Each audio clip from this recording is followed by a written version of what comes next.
നീ അറിഞ്ഞ നമ്മളെ വരുണ്ണി പേ പിടിച്ചെന്ന്? പേ പിടിച്ചത് അവനാ നിനക്ക്? ഇവിടെ തന്നെ ഒരു ദുരന്തം സംഭവിച്ചപ്പോഴാണോ ചിരിച്ചോണ്ടിരിക്കണ ദൂരാന്താമേ? അല്ല, പേപ്പട്ടി അടിച്ച അവന്? പേ പട്ടിയല്ല അടിച്ച, ഒരു പേ കുട്ടിയാണ് കടിച്ച. നീ എന്തോന്ന് പറയണ? സംഭവം എന്തെന്ന് വെച്ചാൽ ഒരാഴ്ച മുമ്പ് അവനും അവന്റെ കാമുകിയും വിളിച്ച് ടാറ്റു അടിക്കാൻ പോയി. ടാറ്റു അടിക്കാൻ പോയി എന്താണെന്ന് അറിയാമോ? നീ ഇപ്പോഴത്തെ പറ്റിയ റീലേ കണ്ടിട്ടില്ലേ? കാമുകിന്റെ നെഞ്ചത്ത് അടിക്കും, അത് പിടിച്ച് ടാറ്റു ചെയ്ത് കൊടുക്കും. അത് ചെയ്യാനാണ് പോയത്. വല്ലാത്ത കടി തന്നെ. ആ പെണ്ണ് അടിച്ചിത്തിരി കൂടിപ്പോയി. ചെറുക്കന്റെ നെഞ്ച് മുറിഞ്ഞ് അതിന്റെ മണ്ടയിൽ കൂടി ടാറ്റു അടിച്ച് വിട്ടു കൊടുത്ത്. 2-3 ദിവസം കഴിഞ്ഞപ്പോൾ ചെറുക്കൻ പനിയും വരലും പിടിച്ച്.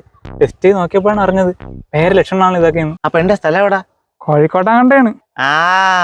അപ്പൊ അത് പേ അല്ല, നിപ്പയാണ്. പവലാങ്ങടെ ചപ്പിയാണെന്ന് തോന്നുന്നു.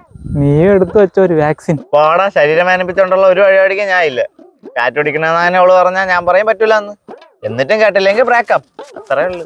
പറ്റൂലെന്ന് നീ പറയും, പക്ഷെ ബ്രേക്കപ്പ് പറയണത് അവളായിരിക്കും. ബ്രേക്കപ്പ് എന്ന് പറയാൻ പോലെ ഒരു പെണ്ണില്ലാത്തതിന്റെ വിഷമം എനിക്ക് മനസ്സിലാവും. അതൊക്കെ വിട്. നാളെ വാലന്റൈൻസ് ഡേക്ക് അവൾക്ക് കൊടുക്കാൻ പറ്റിയ നല്ലൊരു ഗിഫ്റ്റ് പറഞ്ഞാണ്. നീ നിന്റെ നട്ടല് ഒരുക്കൊടു. അതാകുമ്പോ നിനക്ക് അതുകൊണ്ടായിട്ട് വലിയ ഉപയോഗമൊന്നുമില്ലേ. പിന്നെ ഈ വാലന്റൈൻസ് ഡേ ഒക്കെ നിന്നെ പോലുള്ള കണയന്മാർക്കാണ്. ഞങ്ങൾക്ക് നാളെ ധീര ജവാന്മാർ പുൽവാമയിൽ ജീവത്യാഗം ചെയ്ത ഓർമ്മ ദിവസമാണ്. ഭാരത് മാതാ കീ ജയ്. ഹലോ ബേബി, പറ. അത് വേണോ ബേബി? അത് വേണം ബേബി. എന്താടാ? നാളെ അവളുടെ കപ്പിൾ ടാറ്റു അടിക്കാൻ പോണം. പോയില്ലെങ്കിൽ ബ്രേക്കപ്പ്. അത് നീ ഭാഗ്യവാനാടാ, നിനക്ക് ഈ ടെൻഷനൊന്നും അടിക്കണ്ടല്ല.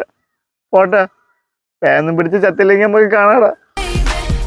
ഹലോ ബേബി, ദാ ഇറങ്ങി ബേബി.